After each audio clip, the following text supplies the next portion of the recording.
Shalom, bien-aimés dans le Seigneur, nous continuons avec notre méditation sur le thème « La foi seule ne suffit pas ». Nous tirons notre texte dans Matthieu chapitre 14, le verset 31 qui nous dit ceci. Aussitôt Jésus étendit la main, le saisit et lui dit « Homme de peu de foi, pourquoi as-tu douté ?» Gloire à Dieu. La foi seule ne suffit pas à un homme pour parfaire sa destinée. Pierre avait la foi, était même dans la présence physique de Jésus et s'était mis à douter. Ce qui veut dire qu'il faut adjoindre à votre foi d'autres choses pour stimuler votre victoire. En effet, il faut associer à la foi la bonne connaissance. Dans le texte, Pierre avait tout sauf le fait d'utiliser la bonne connaissance, ce qui a donné un siège royal au doute dans son cœur.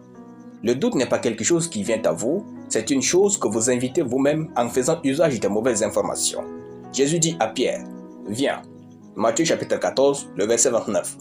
Au lieu de garder cette information en lui pour continuer de marcher sur l'eau, Pierre, lui, voyant que le vent était fort, il eut peur. Matthieu chapitre 14, le verset 30.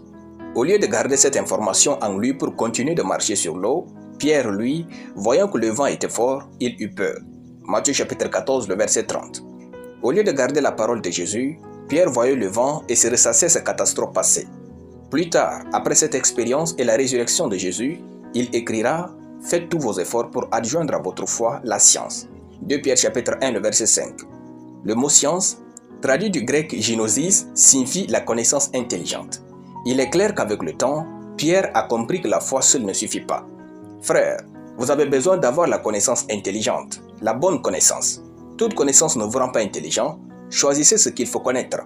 Ajoutez à votre foi une connaissance qui est bonne, biblique, ointe et capable de changer votre vie. Votre foi ne vous guérit pas si vous passez votre temps à lire l'histoire des gens qui sont morts de cette maladie. Au lieu de lire des rapports infructueux, suivez une prédication ointe. Suivez cette prédication jusqu'à ce qu'il n'y ait pas place pour le doute en vous. Exposez-vous à la bonne et ointe connaissance. Très souvent, le problème de plusieurs est qu'ils savent tout ce qui ne fonctionne jamais. Que savez-vous qui peut faire de votre vie une meilleure? Le manque et la bonne connaissance de révélations bibliques exactes va faire couler votre vie comme celle de Pierre.